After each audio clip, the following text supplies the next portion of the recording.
मेरा प्रणाम। जैसा कि हम जानते हैं, IFPH एक अंतर्राष्ट्रीय मानवतावादी संगठन है जो विश्व स्तर पर होम्योपैथी आंदोलन और कार्यकर्ता को बढ़ावा देता है ताकि सभी चिकित्सकों और सामान्य जनता को एक ही मंच पर लाया जा सके। मैं doctor Swapnil international forum for promoting homeopathy द्वारा आयोजित इस 953वें दैनिक हिंदी वेबिनार श्रृंखला में आप सभी डॉक्टर्स का स्वागत करता हूं। आज का वेबिनार शुरू करने से पहले हम सभी 1 मिनट का मौन रखेंगे। धन्यवाद सभी का। हमारे आज की मेहमान और वक्ता हैं doctor Rajeshwari Rapta ma'am. Ma'am homeopathy और चिकित्सा शिक्षा के क्षेत्र में एक प्रतिष्ठित विशेषज्ञ हैं। DHMS और MBA की उपाधियों के साथ वे 28 वर्षों से शिक्षण, प्रशासन और परामर्श का महत्वपूर्ण कार्य कर रही हैं। प्राचार्य, अस्पताल प्रशासक और एनाटॉमी विभाग की प्रमुख के रूप में उन्होंने 5,000 से अधिक छात्रों को शिक्षित किया है। उनके नवीन शिक्षण तरीकों ने उन्हें विशेष पहचान दिलाई है। उन्हें सर्वश्रेष्ठ शिक्षक पुरस्कार 2020, साहसिक लेखक पुरस्कार 2020 और भारत शिक्षा गौरव पुरस्कार 2021 और टेस्ट मास्टर इंटरनेशनल के कई सम्मान मिले हैं। ये पुरस्कार उनके ज्ञान, नेतृत्व और संवाद कौशल को दर्शाते हैं। वे WICCI की राष्ट्रीय होम्योपैथी परिषद की अध्यक्ष, G100 पुणे की सलाहकार और मदर्स आर्मी पुणे की सदस्य हैं। उन्होंने the art of healing Gurukul और घर घर होम्योपैथी की स्थापना की है, जिनका उद्देश्य जनता में आपातकालीन होम्योपैथी, CPR और प्राथमिक उपचार की जागरूकता बढ़ाना है। यह एक राष्ट्रीय स्वयंसेवी परियोजना है, इसके लिए वे सहयोग की तलाश में हैं। इसके अतिरिक्त वे व्यसन मुक्ति, विशेष आवश्यकता वाले बच्चों, आध्यात्मिक स्वास्थ्य मूल्यों और गर्भ संस्कार जैसी सामाजिक परियोजनाओं पर भी कार्य करती हैं।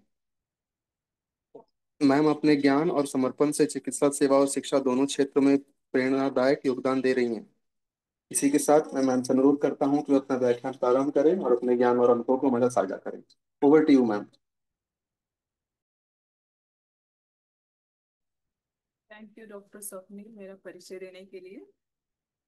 थैंक यू IFPH टीम मुझे ये अवसर देने के लिए, इस वेबिनार का अवसर देने के लिए। आज का टॉपिक है ICD-11।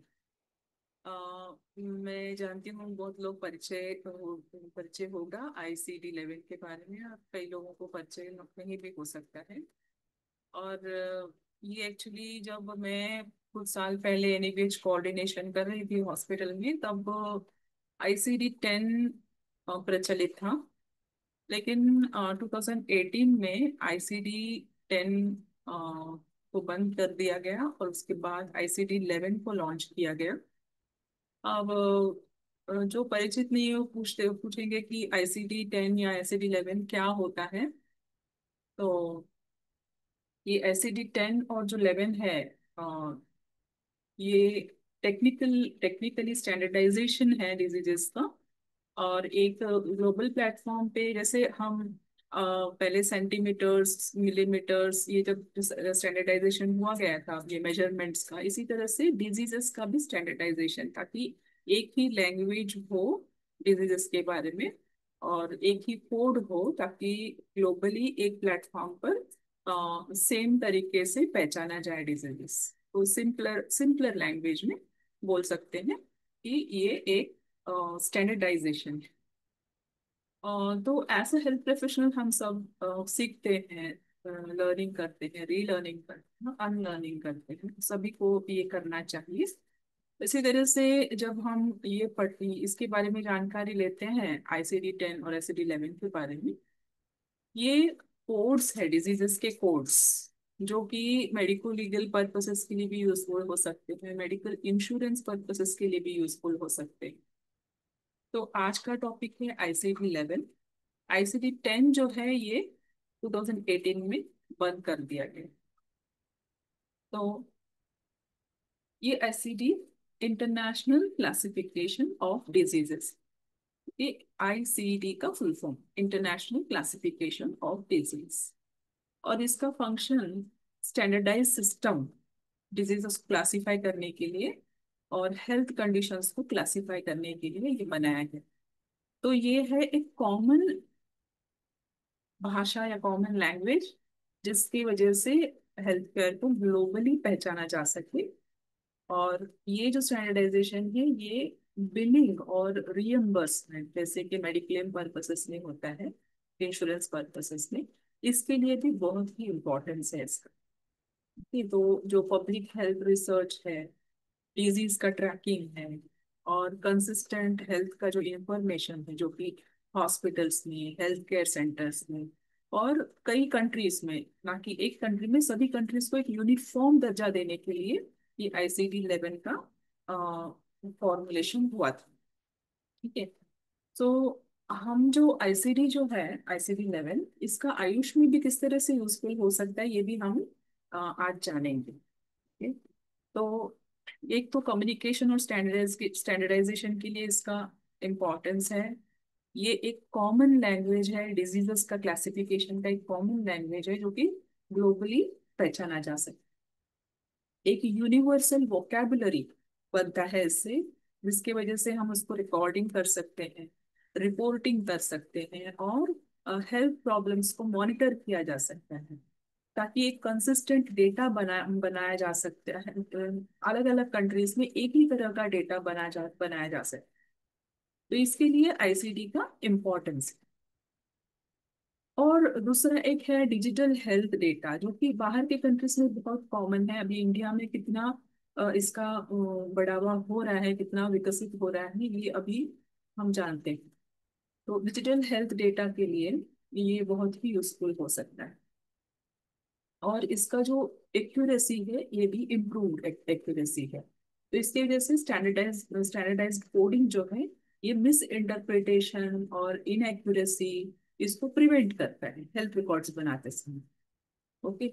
सो इसके वजह से ये एक बहुत ही इम्पोर्टेंट साधन है, जिसके वजह से आ, जो हेल्थ डेटा जो है अच्छी तरह से संभाला जा सके, और मेडिकल इंश्योरेंस के लिए, बिलिंग के लिए भी यूजफुल हो सके। आप सभी जानते होंगे कि जो मेडिक्लेम पॉलिसीज होते हैं, उसका जो डेटा होता है, वो इसी के आधार पर बनाया जाता है। जो डिजीजेस जो होते हैं, वो क्लासिफाई इसी कोडिंग की तरफ से कोडिंग किया जाता है, और वो बिलिंग को भेजा जाता है।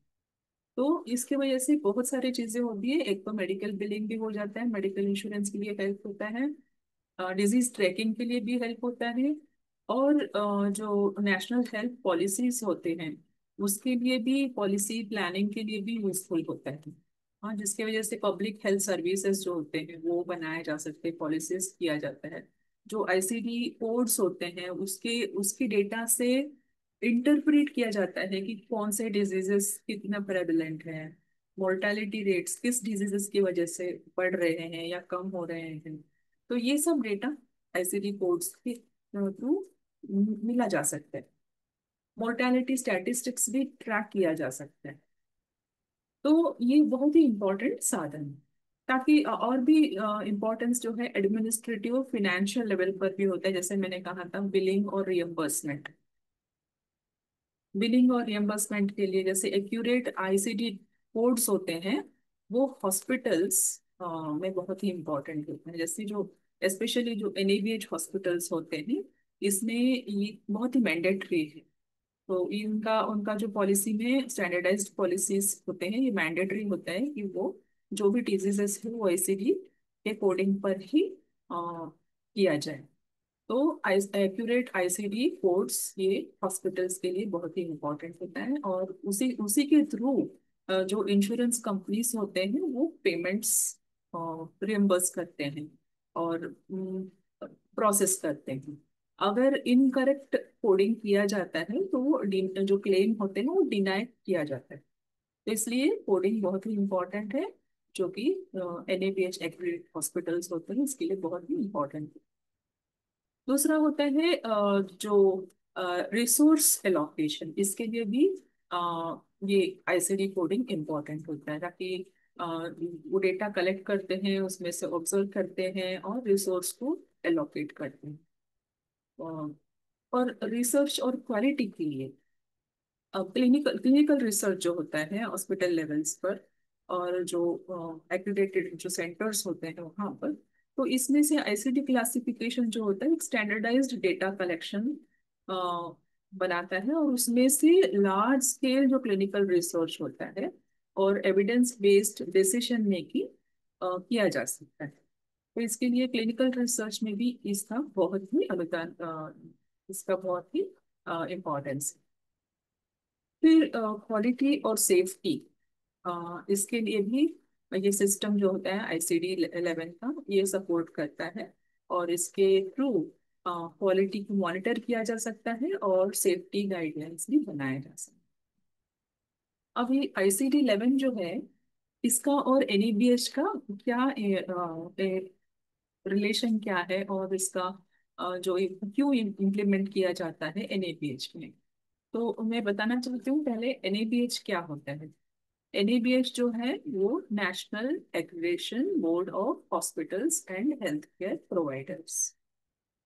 क्योंकि हम सब होम्योपैथ्स है यहाँ पर, आप लोग जानते ही होंगे कि और कई सारे हॉस्पिटल्स जो हैं और जो हेल्थ केयर सेंटर्स हैं वो NABH एक्रेडिट होते हैं। कुछ एंट्री लेवल पर होते हैं, तो किसी किसी हॉस्पिटल्स को कंप्लीट एक्रेडिटेशन मिल जाता है। इसका इम्पोर्टेंस क्या है, क्योंकि ये NABH जो होता है, जब एक्रेडिटेड हो जाता है हॉस्पिटल, तो ये मेडिक्लेम पॉलिसीज, जो मेडिकल इंश्योरेंस कंपनीज जो होते हैं, इनको पूरा रियम्बर्समेंट, कैशलेस फैसिलिटीज, ये सब उन हॉस्पिटल्स को मिलता है, क्योंकि ये स्टैंडर्डाइज प्रोसेस है और क्वालिटी इंश्योर्ड होते हैं। तो इनको पहली प्राधान्यता होती है और इनको ज़्यादा प्रॉब्लम्स भी होते नहीं हैं मेडिक्लेम में।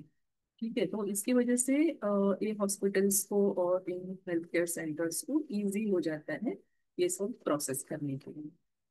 अब मैं पूछना चाहती हूँ कि कितने सारे होम्योपैथिक हॉस्पिटल्स NABH एक्रेडिटेड है, NABH हुए हैं, क्या आप लोग जानते हैं? अगर आप जानते होंगे तो मुझे इसमें चैट बॉक्स में डाल दीजिएगा कितने सारे हॉस्पिटल्स एक्रेडिट है, NABH है।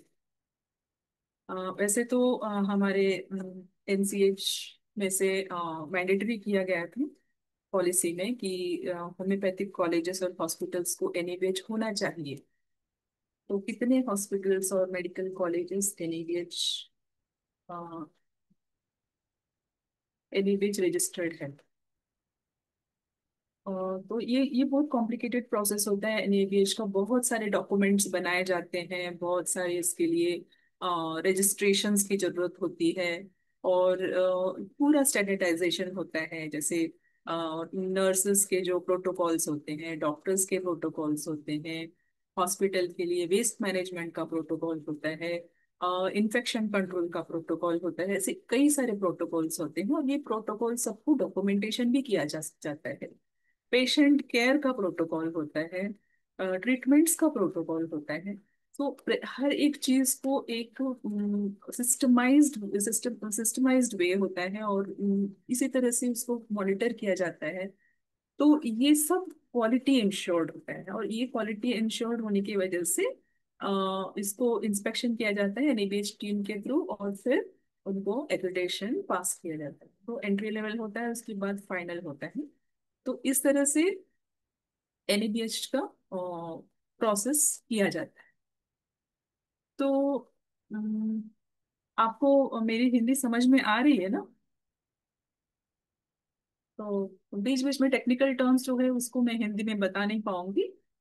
अ, तो ये जो NABH का प्रोसेस होता है, ये इस तरह से बहुत ही इंपॉर्टेंट होता है।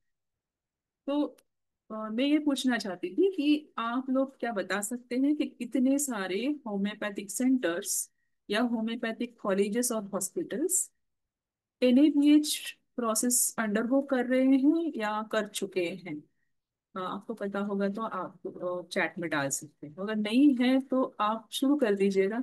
इवन क्लिनिक्स को भी NABH करने के लिए कर सकते हैं, और हॉस्पिटल्स भी कर सकते हैं। इवन आप प्राइवेट भी क्लिनिक चला रहे हो, प्राइवेट हॉस्पिटल भी चला रहे हो, तो आप इस प्रोसेस में से जा सकते हो।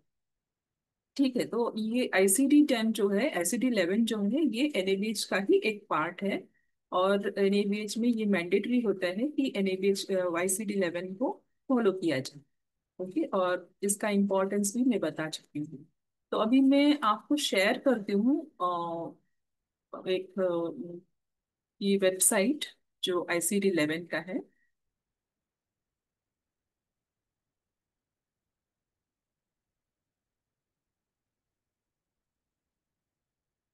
तो ये ICD-11 में जो है,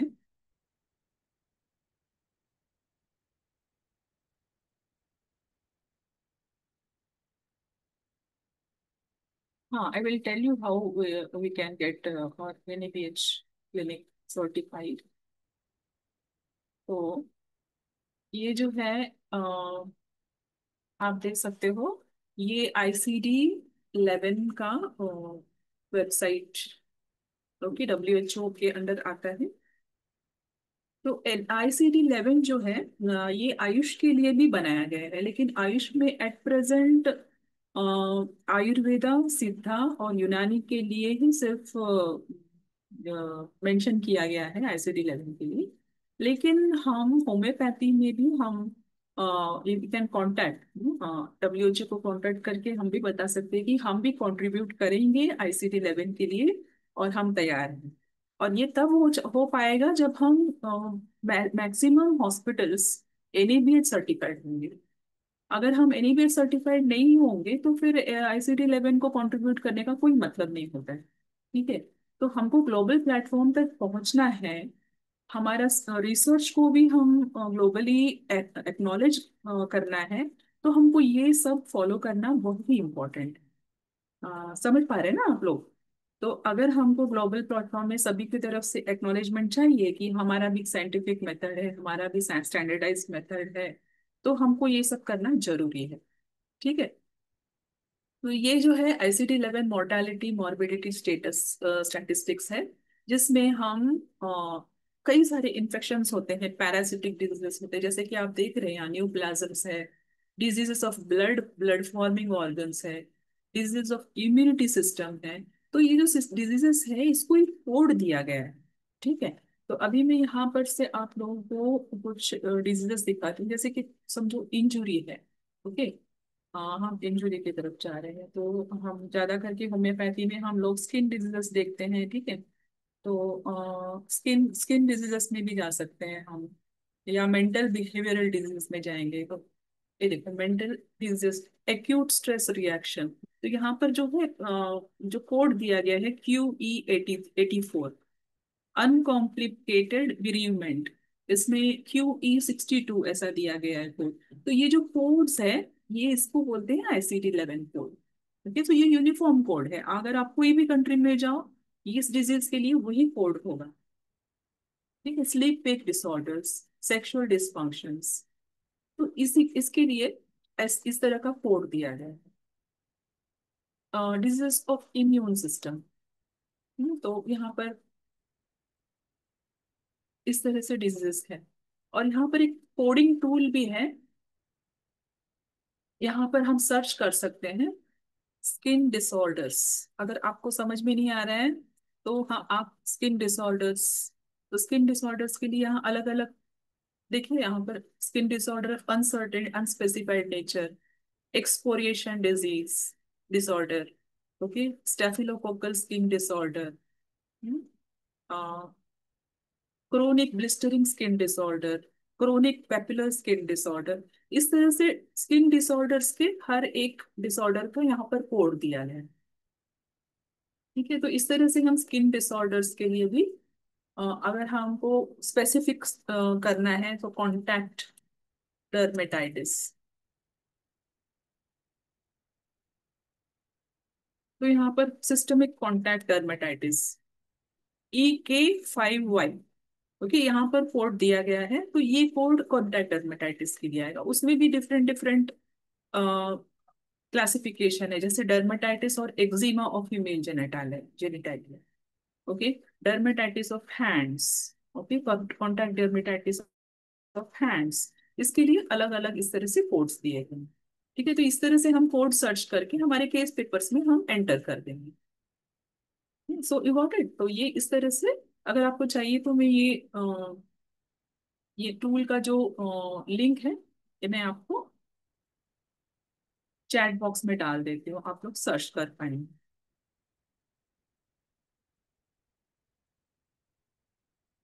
ठीक है। तो इस तरह से ICD-11 ये एक इम्पॉर्टेंट टूल है, जिसके वजह से हम एक यूनिफॉर्म स्टेटस ला पाते हैं हेल्थ हेल्थ सिस्टम में। और ग्लोबली एक्नॉलेज कर पाएंगे होम्योपैथी। तो कई सारे होम्योपैथ्स हॉस्पिटल्स में भी काम करते हैं, और ऐसे हॉस्पिटल्स में जहाँ एनएबीएच का एक्रीडेशन हो रहा है तो वहाँ पर उनको वहाँ पर फॉलो करते होंगे आप लोग, कई लोग जानते होंगे जो हॉस्पिटल्स में काम कर रहे हैं। ठीक है। तो इस तरह से अगर आप WHO के साइट पे जाओगे तो एक यहाँ पर ICD-11 ट्रेनिंग टूल्स है। तो ये ट्रेनिंग टूल भी मैं डाल देती हूँ ताकि आप लोग अगर सीखना चाहते हो तो आप सीख भी पाओगे इसमें से। ठीक है, ये लिंक मैंने यहाँ पर डाल दिया है, आप कॉपी पेस्ट कर लो आपके इसमें। तो आप लोग इसमें से, ये एजुकेशन टूल्स है, इसमें से आप सीख पाओगे कि किस तरह से हम ICD-11 का इम्प्लीमेंटेशन कर सकते हैं। तो ये ICD-11 सीखने का तरीका हुआ। तो इस तरह से अगर आप सीख लोगे तो it will be very useful for you in future.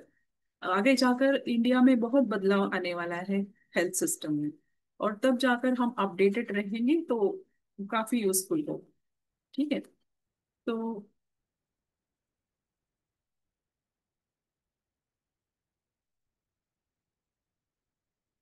अब मैं आपको बताना चाहती हूँ कि NABH में किस तरह से यूजफुल होता है। एक तो स्टैंडर्डाइजेशन ऑफ रिकॉर्ड्स के लिए, क्योंकि NABH जो है ये ज्यादा एम्फेसाइज करता है एक यूनिफॉर्म और एक्यूरेट और कंप्लीट मेडिकल रिकॉर्ड्स बनाने के लिए। और इसके लिए ICD-11 का इम्प्लीमेंटेशन मैंडेटरी होता है। और ये ICD-11 जो है ये globally accepted diagnostic coding system है।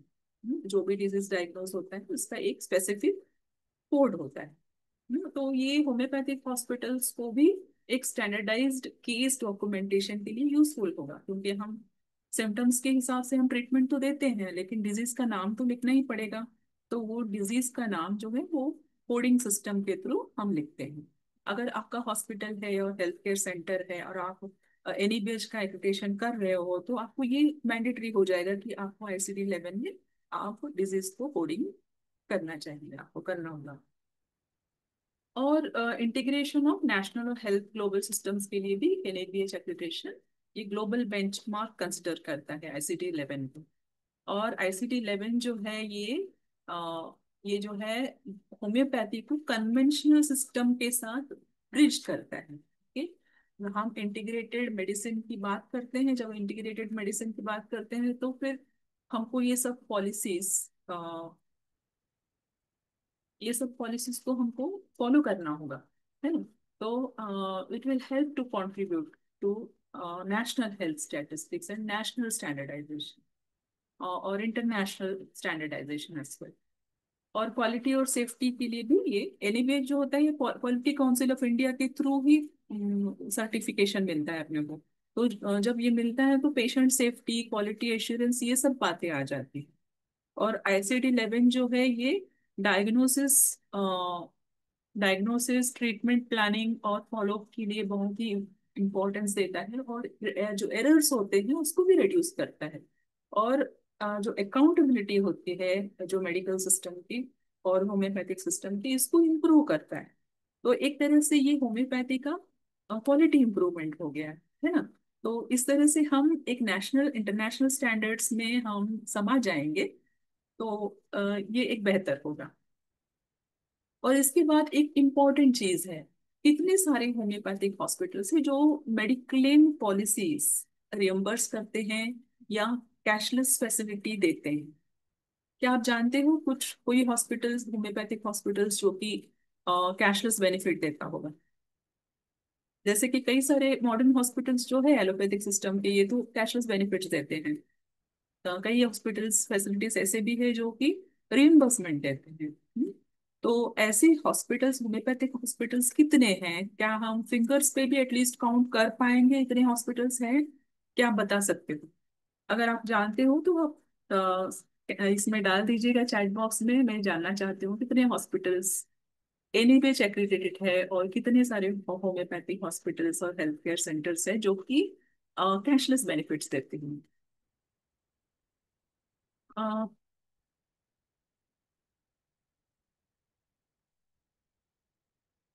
नो, है ना। तो हम जानते नहीं हैं।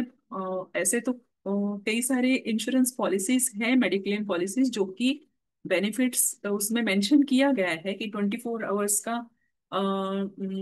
हॉस्पिटल स्टे होगा तो मिलेगा करके। लेकिन कितने लोग इस फैसिलिटी का अवेल करते हैं, इस फैसिलिटी को, और कितने सारे हॉस्पिटल्स ये फैसिलिटी को रियम्बर्स करते हो या कैशलेस फैसिलिटी देते हैं।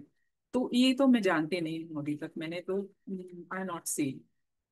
सो ये बहुत ही इम्पोर्टेंट है कि ये अगर एनएबीएच हम करते हैं और ये सब जो डॉक्यूमेंटेशन करते हैं और ये जो ICD-11 का फॉलोअप करते हैं, तो फिर जाकर हम किसी तरह से ये गैप को रिड्यूस कर पाएंगे और हम कन्वेंशनल मेडिसिन के साथ साथ चल पाएंगे। तो bridging the gap between the conventional medicine and homeopathy right system. Okay. Even जो WHO ने जो है, जो ट्रेडिशनल मेडिसिन का जो पॉलिसी ICD-11 का निकाला था, तब सिर्फ आयुर्वेदा, सिद्धा और यूनानी को ही काउंट किया गया है, होम्योपैथी को क्यों नहीं काउंट किया गया। तो ये समझने वाली बात है, क्योंकि हम जो जितना भी रिसर्च हो रहा है, जितनी जितने सारे एडवांसमेंट हो रहा है होम्योपैथी में, लेकिन ये जो टूल्स है इसको भी हमको अपनाना चाहिए। और ज्यादा फोकस हम इस पर डालना चाहिए कि ज्यादा से ज्यादा हॉस्पिटल्स और हेल्थ केयर सेंटर्स को NABH एक्रेडिटेड होना बहुत ही इंपॉर्टेंट है। और ये होने के बाद में ये जो डॉक्यूमेंटेशन और ये स्टैंडर्डाइज प्रोसेसेस है, ये भी अपनाना चाहिए। ये सब अपनाने के बाद जाकर हम कहीं ग्लोबल बेंचमार्क ला पाएंगे होम्योपैथी के लिए। ठीक है। सो इंश्योरेंस और रियम्बर्समेंट की बात होगी। अब जाकर रिसर्च और एविडेंस बिल्डिंग। रिसर्च तो बहुत हो रहा है होम्योपैथी में। ओके। लेकिन कितना एक्नॉलेजमेंट मिल रहा है इस रिसर्च को और एविडेंस बिल्डिंग के लिए। ये भी एक बड़ा क्वेश्चन मार्क है। सो NABH requires the culture of clinical audit and research. Okay. So clinical audit और रिसर्च, ये एक वन पार्ट ऑफ डॉक्यूमेंटेशन होता है NABH। ICD-11 जो है वो एक स्ट्रक्चर्ड डेटा बनाता है और होम्योपैथिक हॉस्पिटल्स के लिए एक मल्टी सेंटर रिसर्च स्टडीज और पॉलिसी लेवल डिसीजन मेकिंग के लिए हेल्प करता है। तो ये बहुत ही इंपॉर्टेंट हो जाता है कि हम NABH भी करें और ICD-11 को भी फॉलो करें। और फिर recognition of the traditional medicine. क्या आप जानते हैं कि एक्यूपंक्चर जो है बैकएक के लिए जो यूज किया जाता है, तो उसके लिए कुछ इंश्योरेंस कंपनी ने कैशलेस बेनिफिट और रियम्बर्समेंट अलाउ किया है। अ, तो चाइनीज मेडिसिन, चाइना, तो कुछ कंट्रीज में इसको अलाउ किया गया है। तो जब एक्यूपेंचर जैसे सिस्टम को इंश्योरेंस पॉलिसीज अलाउ कर रहे हैं, तो होम्योपैथी को क्यों नहीं कर पाएंगे। But we have to follow that, NABH and ICD-11 and all the standard procedures. Okay, so it's very important. So जो होम्योपैथिक कंडीशंस है, सिस्टम पैटर्न्स है, उनको एक एक तरह से ICD-11 में इंक्लूड करना चाहिए।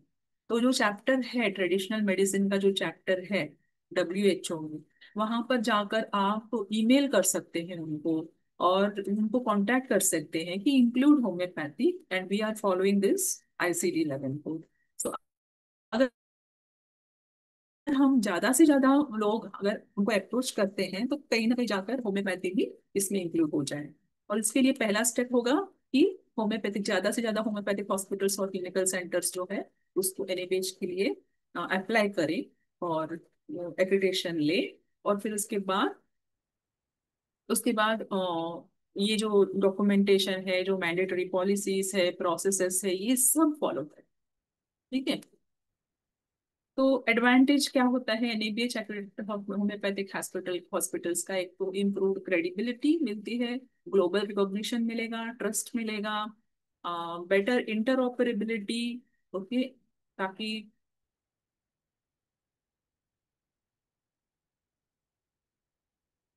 बेटर इंटरऑपरेबिलिटी, ताकि पेशेंट डेटा का इजी एक्सचेंज होता है अदर हॉस्पिटल्स के साथ भी, डेटा एक्सचेंज कर पाएंगे, गवर्नमेंट अथॉरिटीज के साथ में डेटा एक्सचेंज कर पाएंगे through various sources like research हो या मोर्टेलिटी स्टेटस हो या मॉर्बिडिटी स्टेटस हो, सभी का स्टेटस जो है इन कोड्स के थ्रू कर पाएंगे हम। और एनहेंस्ड पेशेंट सेटिस्फिकेशन सेटिस्फैक्शन, जब क्या होता है कि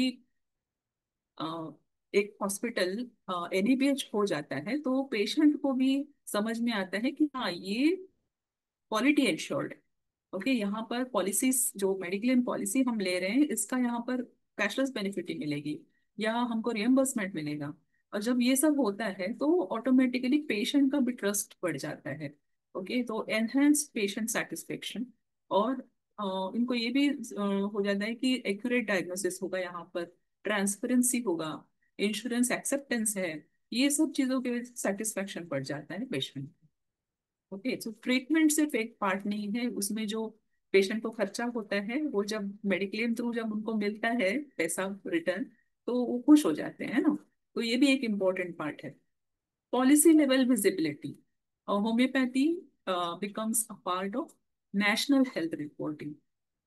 तो ये तो अच्छी बात है ना, नेशनल हेल्थ रिपोर्टिंग में जब हम सब ने देखा, जब हाँ होम्योपैथ्स लोगों ने जो पेंडेमिक में इतना सारा हेल्प किया था कंट्री में, है ना, सभी को बहुत सारे लोगों को हमने ट्रीट किया, क्योर किया, लेकिन उसका फायदा हेल्थ हेल्थ अथॉरिटीज कुछ हो पाया क्या? कुछ नहीं हो पाया। इतना हम इतना मेहनत करके भी, इतने सारे ट्रीटमेंट्स देकर भी नेशनल हेल्थ रिपोर्टिंग का पार्ट नहीं बन पाए हम, है ना। तो ये अगर एनएबीएच स्टैंडर्ड्स के हिसाब से हम जाएंगे, ICD-11 फॉलो करेंगे और स्टैंडर्डाइज्ड प्रोसेस फॉलो करेंगे, तो हम नेशनल हेल्थ रिपोर्टिंग का भी एक पार्ट बन जाएंगे, है ना।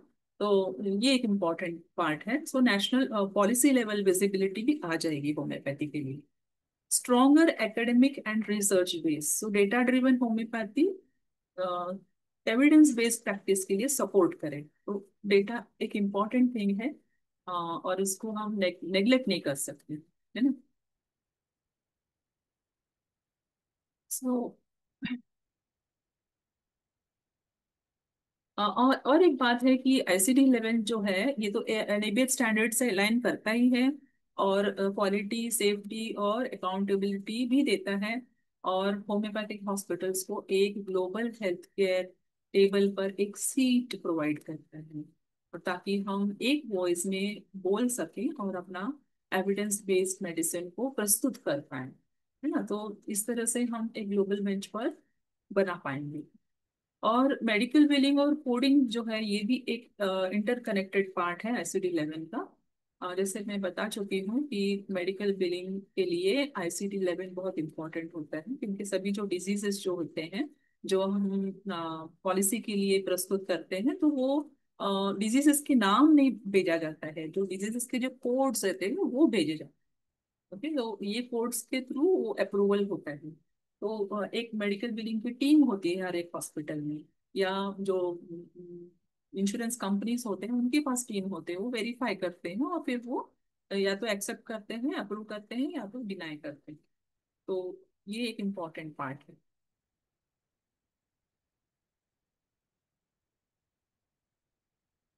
ठीक है, तो अभी मैं आपको बताना चाहूंगी कि जो ICD-11 जो है वो डायग्नोसिस के लिए ये होता है ICD-11, और उसके साथ में CPT करके भी होता है। CPT कोड जो होता है वो प्रोसीजर्स के लिए होते हैं, तो होम्योपैथी में तो ऐसे कोई प्रोसीजर्स नहीं है, तो ये लागू नहीं होता है होम्योपैथी के लिए।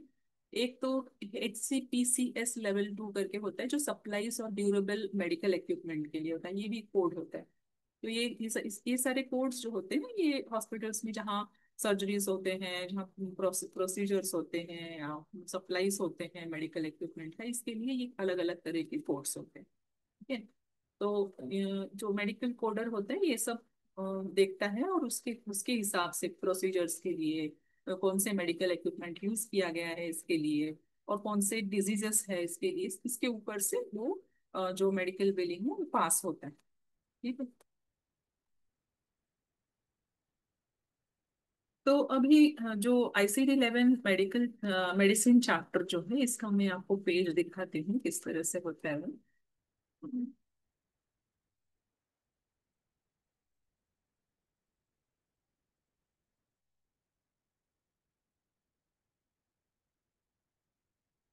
तो आप देख पा रहे हो ये जो पेज है ये। अच्छा, ये पेज ट्रेडिशनल मेडिसिन चैप्टर का पेज है। ये पूरा अभी तक डेवलप नहीं हुआ है। यहाँ हम अगर कंट्रीब्यूट करते हैं तब जाकर ये डेवलप होगा। तो अब एट प्रेजेंट क्या होता है कि आयुर्वेदा और यूनानी और सिद्धा को ही दिया गया है, इसमें नाम दिए गए हैं, लेकिन आगे जाकर अगर होम्योपैथी भी कंट्रीब्यूट करता है इसमें तो ये ट्रेडिशनल मेडिसिन में होम्योपैथी का भी नाम आ जाए। ठीक है। तो यहाँ पर जाकर आप लोग थोड़ा रिसर्च कर सकते हैं कि किस तरह से हाँ अ, हम यूज कर पाएंगे इसको।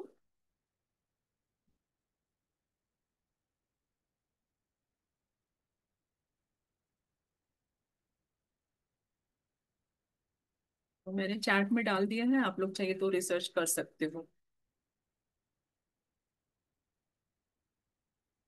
हाँ, I will send this links on WhatsApp group as well.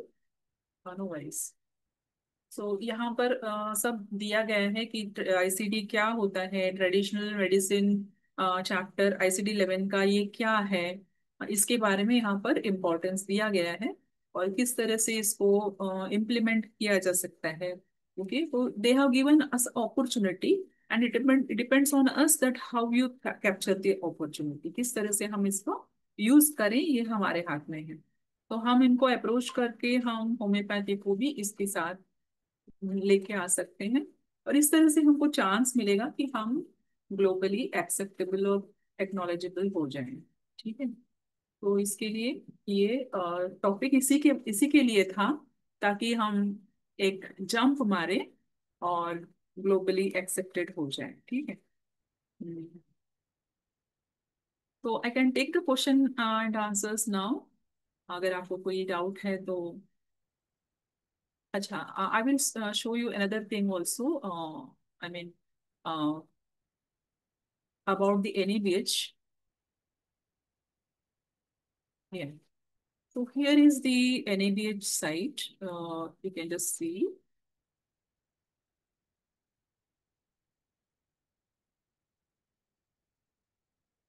Okay, so you can see this.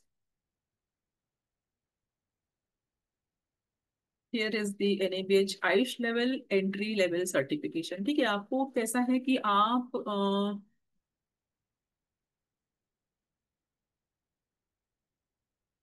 आपको NABH वेबसाइट का, ये वेबसाइट को जाना पड़ेगा, वहां पर जाके रजिस्टर करना है आपको। वहां पर जाके आपका हॉस्पिटल या क्लिनिक या सेंटर, हेल्थ केयर सेंटर है, आपको वहां पर रजिस्ट्री करना होगा। आपका फोन नंबर और आपका ईमेल आईडी डालना पड़ेगा। डालने के बाद आपको ओटीपी आएगी आपके फोन नंबर पर और आपके ईमेल पर, और वो ओटीपी डालकर आपको रजिस्टर करना पड़ेगा। रजिस्टर करने के बाद आपको इस तरह से फॉर्म होता है, वो फॉर्म आपको भरना पड़ेगा। तो वो फॉर्म में ये देखो, ये सब क्वेश्चंस होते हैं। Does the centre have a valid supporting document portraying it's affiliation and accreditation, तो यहाँ पर सेलेक्ट में जाके आपको यस नो करना पड़ेगा। फिर does the centre have certificate of incorporation disclosing it's ownership, हाँ, तो आपका ओनरशिप का सर्टिफिकेट उसमें यस और नो करना पड़ेगा। और does the centre have MOU with the biomedical waste system और कलेक्टिंग एजेंसी, उसके लिए यस नो करना पड़ेगा। और फिर बाद में वहां पर डिफरेंट लाइसेंसेस जो लगते हैं वो सब लाइसेंस का लिस्ट है। जैसे शॉप्स एंड एस्टेब्लिशमेंट एक्ट होता है, क्लिनिकल एस्टेब्लिशमेंट एक्ट होता है, और स्टेट और लोकल स्टैट्यूटरी बोर्ड का सर्टिफिकेशन होता है, स्टेट पोल्यूशन कंट्रोल बोर्ड का होता है, बायोमेडिकल वेस्ट ओके कंसेंट होता है, और पोल्यूशन कंट्रोल बोर्ड का एक लाइसेंस होता है, फायर एनओसी होती है, सैंक्शन ऑफ लिफ्ट अगर एप्लीकेबल है, अगर आपका 3 4 5 मंजिला है तो फिर वहां पर आपको लिफ्ट का भी सैंक्शन होता है। रजिस्ट्रेशन अंडर पीसीपीएनडीटी एक्ट अगर एप्लीकेबल आपके पास यूएसजी वगैरह होता है तो फिर आपको ये पीसीपीएनडीटी एक्ट भी, आपको भी उसका सर्टिफिकेट भी लगता है। अगर food and canteen food beverage licence, अगर आपके पास कैंटीन है तो फिर उसका भी लाइसेंस लगता है। तो यहाँ पर सेलेक्ट करके आपको यस नो करना पड़ेगा, और अगर यस है तो फिर आगे जाके आपको वो सर्टिफिकेट भी अपलोड करना पड़ता है। ओके, फार्मेसी है तो फार्मेसी का लाइसेंस, AERB का लाइसेंस, एक्सरे, अगर आपके पास एक्सरे डिपार्टमेंट है तो फिर वो उसका डिपार्टमेंट का लाइसेंस। ओके। मोबाइल एक्सरे है तो उसके लिए ये AERB का लाइसेंस। ये सब जो लाइसेंसेस और डॉक्यूमेंट्स होते हैं, ये सब आपको यस नो करके आपको डालना पड़ता है और एप्लीकेशन सबमिट करना पड़ता है। एप्लीकेशन सबमिट करने के बाद फिर एक्चुअली जो डॉक्यूमेंट्स होते हैं उसके लिए टाइम लिमिट होता है, कितना टाइम लिमिट में आपको डॉक्यूमेंट सब सबमिट करना पड़ता है। और फिर कम्युनिकेशन एनएबीएच के अथॉरिटीज के थ्रू कम्युनिकेशन होता है। फिर अगर आपके डॉक्यूमेंट सब सही है तो फिर उसके बाद अगर आप रजिस्टर करोगे तो आपको यहाँ पर रिमार्क्स है, गाइड बुक है, पोर्टल मैनुअल है। तो ये सब मैनुअल थ्रू आपको वहां पर जाकर स्टडी भी कर पाओगे कि किस तरह से डॉक्यूमेंट्स मिलाया जाएगा, किस तरह से कितने दिनों में देना पड़ेगा, कब जाके इंस्पेक्शन होगा, ये सब बातें होती। ठीक है। तो इस तरह से आप जाके रजिस्टर कर सकते हो और फिर वो प्रोसेस बहुत बड़ा प्रोसेस होता है। ठीक है। ओके। अभी I am free to take any questions if you want. Yeah. एक क्वेश्चन है मैडम, हाँ जी सर। चैट बॉक्स में देख लीजिए। In BHMS, a doctor who is doing government job, they can do MD also with job or not? या government job करते हैं तो स्टडी लीव होता है ना, स्टडी लीव मिलता है उनको, स्टडी लीव के लिए एमडी तो कर सकते हैं। But I don't know that exact process. लेकिन गवर्नमेंट में स्टडी लीव के लिए एक फैसिलिटी है, इतना तो मैं जानती हूँ। तो स्टडी लीव है तो फिर आप स्टडी कर सकते हो, है। So it depends on your authorities whether they are willing to give you that study leave, whether they are going to give you that opportunity, whether it is paid leave or whether it is unpaid leave. Everything depends on the authorities. So you need to inquire with your authorities about। आपको आपके authorities को पूछना पड़ेगा इसके बारे में, right. Government से तो लीव मिलता है। हाँ, स्टडी लीव तो मिलता है गवर्नमेंट के। मिलता है, लेकिन ये डिपेंड करता है कि टाइप ऑफ एम्प्लॉयमेंट क्या है। हाँ। क्योंकि अगर कॉन्ट्रैक्ट बेसिस पर है तो विदाउट पे होगा, हाँ। और ऑन रेगुलर सर्विस में है तो पेमेंट के साथ में। बिहार में और उत्तर प्रदेश में तो ऐसा ही हो रहा है। हम्म।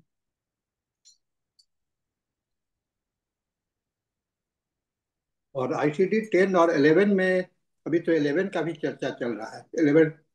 हाँ, ICD 10 2018 में बंद हो चुका है और उसके बाद ICD 11 प्रचलित है। तो इसमें थोड़े से चेंजेस हैं और ये ICD 11 को भी अब फॉलो किया जाता है। मैं जब ये पीजी कोऑर्डिनेटर था तो हाँ। अपने पूरे पीजी कोऑर्डिनेटर डिजिटेशन जितने आते थे और डिजीज का, तो मैं उसमें डिजीज का जो इंक्लूजन क्राइटेरिया है, उसमें हम लोगों ने केवल ये कहा कि इंक्लूजन इंक्लूजन क्राइटेरिया हमेशा आपको आईसीडी 10 से दीजिए, क्योंकि वहाँ पर स्टैंडर्ड है, माना जाएगा सब जगह से। तो वो हम हद तक, बहुत हद तक, करीब करीब हर एक डिजिटेशन पे हमने इसको इंक्लूड करवाया। हाँ, ये 2018 के पहले की बात हो गई सर। हाँ हाँ। हम्म। हालांकि अच्छा अप्रोच है, हाँ, लेकिन मैं तो ये चाहती हूँ कि ज्यादा से ज्यादा हॉस्पिटल्स और क्लिनिक्स NABH एक्रीडेट कर दिया हम्म, जाए। और जो प्राइवेट हॉस्पिटल्स है होम्योपैथिक, अगर तो ये भी NABH के लिए जाएं और फिर ज्यादा से ज्यादा प्रेशर मेडिकल इंश्योरेंस कंपनीज पर भी दिया जाए कि वो कैशलेस बेनिफिट और रिम्बर्समेंट इसके लिए। हॉस्पिटल्स में कैसे सिर्फ 24 आवर्स का अभी तक तो ये है, रूल है। लेकिन अगर पेशेंट 3-4 दिन भी है, 5 दिन भी है, तो उसका ट्रीटमेंट और उसका फॉलोअप इसके लिए भी पॉलिसीज बनाए जाए। तो इसके लिए भी मैं हमको प्रयत्न करना चाहिए। मैं एनएबीएच का ट्रेनिंग लिया हूँ हाँ सर। एज ए इंस्पेक्शन के लिए, इंस्पेक्टर के लिए। तो हमको, मैं जब सेंट्रल काउंसिल में था तो वहाँ से मुझे भेजा गया था ट्रेनिंग के लिए। हम्म। दिल्ली में ये कर कंडक्ट हुआ था, और फिर वह इस पूरे कोर्स करने के बाद में एग्जाम भी देना पड़ा था। हम लोगों ने उसको पास किया। फिर NABH का हमको सर्टिफिकेट आया कि आप हाँ, एसेसर हो उसमें। और मैंने लेकिन भी मैं POI किया है सर, लेकिन उसके बाद का नहीं कर पाई मैं। उसके बाद में भी दूसरा एक था एग्जाम, अटेंड किया था एग्जाम, लेकिन मेरा कुछ हुआ नहीं उसमें। 7 दिन का कोर्स था वो। 7 दिन का था जी। हाँ, उसके पहले का जो POI है वो मैंने किया है। और मैंने कोऑर्डिनेटर करके भी जॉब किया था हॉस्पिटल में। हम्म तो लेकिन उसमें जो अटेंड किया मैंने, तो हम्म, 1-2 बार इंस्पेक्शन के लिए मुझे बुलाया गया, हाँ हाँ। लेकिन मैं जा नहीं पाया, थोड़ा सा मेरा हम्म, हेल्थ इशू के कारण। हम्म। उसके बाद से तो लोगों ने बुलाया नहीं, क्योंकि मैं ट्रैवल करने में मेरे को बहुत दिक्कत हो रहा थी। हाँ, यही इम्पोर्टेंट है कि अभी जो यंगस्टर्स है वो उन्होंने QCI का वेबसाइट है, उसमें जाकर ज्यादा से ज्यादा होम्योपैथ्स ने ये ट्रेनिंग लेना चाहिए। और लेने लेना के बाद चाहिए। जो होम्योपैथिक हॉस्पिटल्स है, बहुत कई हॉस्पिटल्स एटलीस्ट, पूरे देश भर में जो हॉस्पिटल है, हर एक स्टेट में एटलीस्ट 4-5 हॉस्पिटल्स तो NABH होना चाहिए एटलीस्ट। तो बिल्कुल तब बिल्कुल। जाकर कुछ हो बात हो पाएगी सर। आप इसमें कुछ क्वेश्चन चैट बॉक्स में देख लीजिए कि हाँ, तो चैट बॉक्स में तो कोई क्वेश्चंस नहीं है, अगर किसी को कुछ क्वेश्चंस है तो आप पूछ सकते हो। और ये लिंक्स मैं ग्रुप में डाल दूंगी, आप चाहिए तो रेफर कर सकते हो। ये WHO का जो साइट है वहां पर तो मिल जाता है ना। हाँ, WHO का वेबसाइट है और NABH हम्म, का वेबसाइट है। बिल्कुल।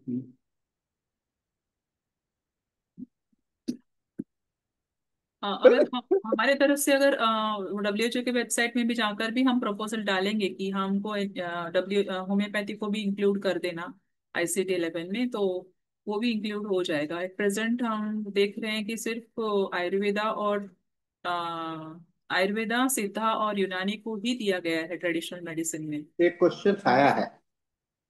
हाँ जी। हम्म, कैन आई प्रैक्टिस इन और क्लिनिक विथ गवर्नमेंट जॉब?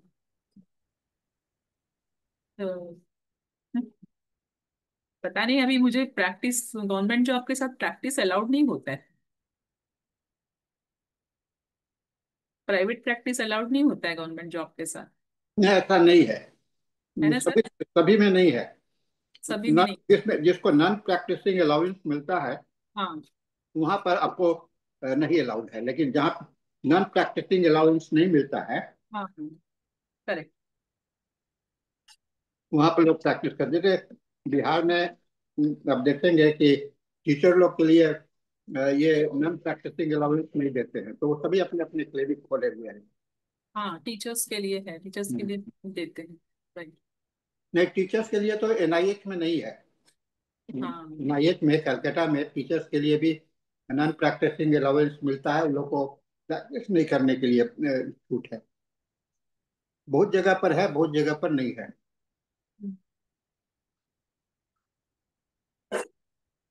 आप थोड़ा सा मैडम जी इस पर कुछ और हाईलाइट कीजिए, क्योंकि हम लोग के पास में 10 मिनट का समय और है।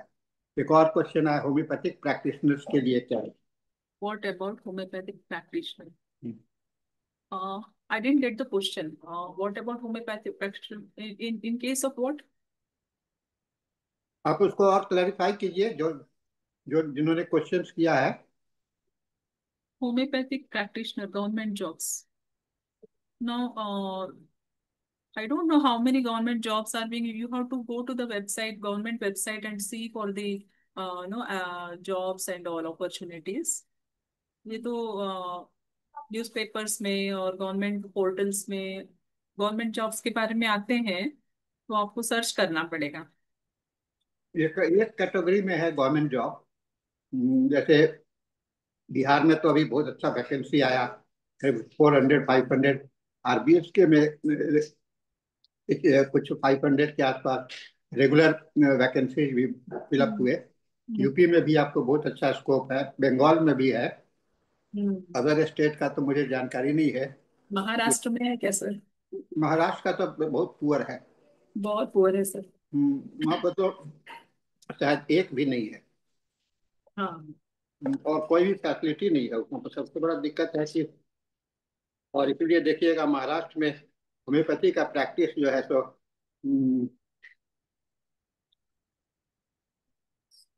ये जो सवाल आपने किया कि इन्होंने प्रैक्टिशनर्स कर सकते हैं कि नहीं जॉब, अगर आपका क्वालिफाइड है तो आप अप्लाई करेंगे, आपका अगर सिलेक्ट होंगे तो जरूर कर सकते हैं।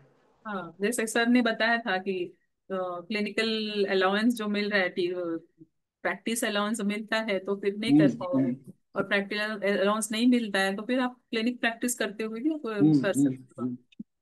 ये क्वेश्चन ऑलरेडी सर ने आंसर किया नहीं, था। ये तो सब जगह है। हम्म, बहुत सारा बिहार में तो हम देखते हैं कि नॉन प्रैक्टिसिंग अलाउंस लोग देते ही नहीं। तो हम्म, कहीं कहीं सभी जो प्रैक्टिशनर है, मेडिकल ऑफिसर है, वो अपना क्लिनिक खोल करके क्लिनिक कर रहे हैं। हम्म, तो ऐसा नहीं है कि ये डिपेंड करता है नेचर ऑफ द जॉब पर। यस। अगर कोई हॉस्पिटल ड्यूटी है, कोई जैसे एम्स में है, all India institute of medical science में, वहाँ पर जो होम्योपैथिक वैकेंसी है, हम्म, सभी जगह पर अब करीब करीब हर एक स्टेट में एम्स खुल गए हैं। तो वहाँ हम्म, पर जो होम्योपैथिक वैकेंसी है, उसका नॉन प्रैक्टिसिंग अलाउंस उन लोग को मिलता है। उन लोग को प्राइवेट प्रैक्टिस नहीं कर सकते हैं। इससे क्या हम्म, होता है, क्वालिटी जो है तो सर्विस का बेटर ज़्यादा हॉस्पिटल में हो जाता है। और नॉन प्रैक्टिसिंग अलाउंस यहाँ नहीं मिलता है, जो अपने कर रहे हैं, तो बहुत से लोग अपने क्लिनिक में भेजने के लिए पेशेंट को वहाँ पर नहीं ये करते हैं। तो ये एक साइड इफेक्ट है दोनों का। ये देखा। सर मैं एक क्वेश्चन पूछना चाहती हूँ कि जैसे आपने कहा कि बिहार में बहुत सारे पोस्ट अभी रिलीज किए गए हैं गवर्नमेंट थ्रू, इस तरह से जैसे ये मॉनिटर करने वाली सेंट्रल गवर्नमेंट आयुष अथॉरिटीज हैं, ये सभी स्टेट्स में जितने होम्योपैथिक कॉलेज है, हॉस्पिटल्स है, इसको ध्यान में रखते हुए पोस्ट को रिलीज करते हैं या ऐसे अपनी मनमर्जी से करते हैं? आपका सवाल मैंने समझा नहीं। यानी अगर हर एक स्टेट में होम्योपैथिक मेडिकल कॉलेजेस हैं और हॉस्पिटल्स है, राइट, तो वहां से कई लोग पास आउट होते हैं स्टूडेंट्स, राइट, तो उसके हिसाब से पोस्ट रिलीज होना चाहिए ना सर। अगर समझो बिहार में 30 मेडिकल कॉलेजेस होंगे, महाराष्ट्र में कुछ 25-30 होंगे, तो उसके हिसाब से पोस्ट क्रिएट किए जाते हैं या अपने मन मर्जी से क्रिएट किया जाता है? यानी कुछ प्रोटोकॉल होगा ना उसके लिए पोस्ट रिलीज करने के लिए। देखिए, महाराष्ट्र में तो सबसे ज्यादा मेडिकल कॉलेज है, हाँ, लेकिन वहाँ पर तो नहीं है। बिहार हाँ। में बहुत 5-6 मेडिकल कॉलेज है, यहाँ पर है। तो ये कोई मायने नहीं रखता। ये स्टेट पॉलिसी पर डिपेंड करता है। अच्छा। ये स्टेट पॉलिसी पर डिपेंड करता है। हर एक स्टेट पॉलिसी अलग अलग है, और हाँ, सबका एक अलग अलग ही आता है। अच्छा, तो स्टेट पॉलिसीज के लिए सेंट्रल का कुछ अथॉरिटी नहीं होता है क्या? सेंटर सेंटर मॉनिटर नहीं करता है क्या स्टेट पर नहीं, कि? दो तरह का है। एक सेंट्रल सर्विस है, और हम्म, एक स्टेट सर्विस है। स्टेट सर्विस में स्टेट गवर्नमेंट का रोल ज्यादा रहता है, वो अपने हिसाब से करता है। हम्म, और सीजीएचएस के सब में जितना भी एम्प्लॉयमेंट है, सब नॉन प्रैक्टिसिंग है। तो वहाँ पर सीजीएस में भी बहुत है। हर एक स्टेट में सीजीएचएस के हॉस्पिटल है, डॉक्टर्स प्रैक्टिस कर रहे हैं। तो दोनों तरह के एक सेंट्रल का अपना रूल है, और स्टेट का अपना रूल है। ये हम्म, स्टेट के पॉलिसी पर अलग होगा, और सेंटर का पॉलिसी अलग अलग है। अच्छा।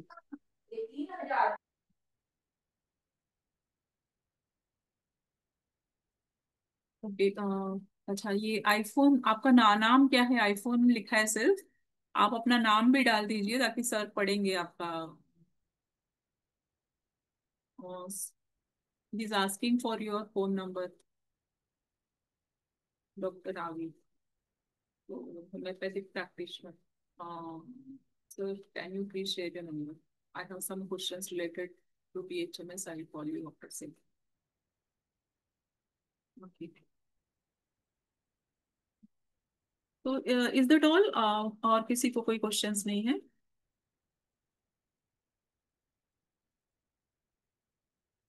सर, 2-3 मिनट बचा है। हाँ। आप कुछ और हाईलाइट कर दीजिए। हाँ, तो doctor Nidhi Sharma asked me about can we do our clinic NABH certified? Yes, of course you can get your clinic NABH certified.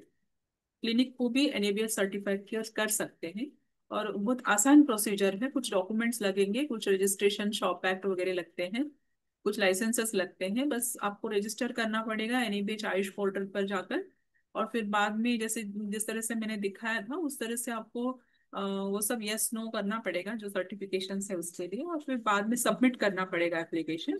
फिर बाद में वो अप्रूव होके आता है, फिर उसके बाद आपको एक एक डॉक्यूमेंट्स उनको सबमिट करना पड़ेगा। तो डॉक्यूमेंट सबमिट करने के बाद फिर उनको उनके तरफ से एक टीम आती है आपके आपका क्लिनिक देखने के लिए। आपके डॉक्यूमेंटेशन देखते हैं, आपके केस पेपर देखते हैं, आपका प्रॉपर प्रोटोकॉल फॉलो किया है कि नहीं वो देखते हैं। और फिर आपका हो जाता है एक्रेडिटेशन। ठीक है।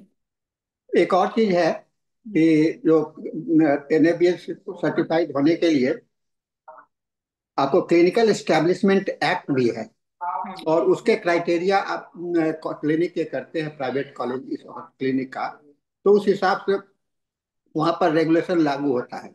अगर आपका क्लिनिकल एस्टेब्लिशमेंट एक्ट में रजिस्टर्ड नहीं है या आपने उसके क्राइटेरिया को फॉलो नहीं किया है, तो वहाँ पर आपको दिक्कत होगी। दिक्कत होगी। क्योंकि एक क्लिनिकल एस्टेब्लिशमेंट एक्ट में एक प्राइवेट क्लिनिक का सेटअप कैसा होगा, इसका बड़ा विस्तृत जानकारी है। अधिकतर जो हम लोग देखते हैं कि क्लिनिक के कमरे में ले लिए, वहाँ पर छोटा सा काउंटर है हम्म। और ये है, तो इस तरह के क्लिनिक को तो लोग नहीं करेंगे, क्योंकि नहीं नहीं। उसमें हाँ साफ लिखा हुआ है कि आपके पास में पेशेंट के लिए वेटिंग एरिया होना चाहिए, सब पेशेंट के उनका लिए क्राइटेरिया होता है आज हाँ तक कितना पेशेंट के लिए साइज होना। टॉयलेट टॉयलेट फैसिलिटी चाहिए, डॉक्टर्स के लिए चाहिए, ये हम्म। सारे चीज का अलग अलग है। और फिर आपका रजिस्ट्रेशन, हर एक पेशेंट का रजिस्ट्रेशन रिकॉर्ड्स चाहिए, तो आप अगर मेंटेन करते हो, बहुत ज्यादा बहुत प्रोसेस है, करीब करीब हॉस्पिटल वाला ही हो जाता है। हम्म। तो उस तरह को फॉलो करते हैं तो हो जाएगा। अब एक रूम में अगर आप क्लिनिक कर रहे हैं तो उसका करना बड़ा मुश्किल है, वो तो कभी होगा ही नहीं, क्योंकि उसको क्लिनिक लोग नहीं मानते हैं, उसको दुकान के रूप में मानते हैं। क्लिनिक के लिए हाँ। क्लिनिक का सेटअप एक छोटा सा मिनी हॉस्पिटल होना चाहिए।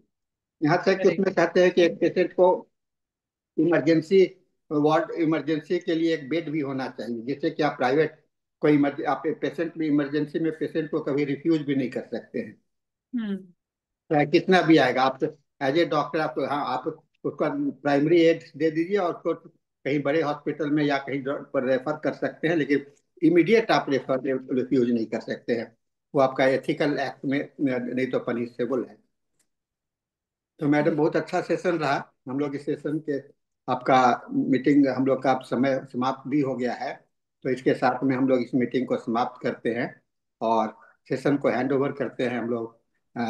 थैंक यू आपको सभी को और हम लोग सेशन को हैंड ओवर करते हैं डॉक्टर धनेश को for the English session. Over to you thank you sir. Thank for you. The English session. Thank you. Thank you, sir. Thank you, Hindi team. Thank you, Sahani, sir.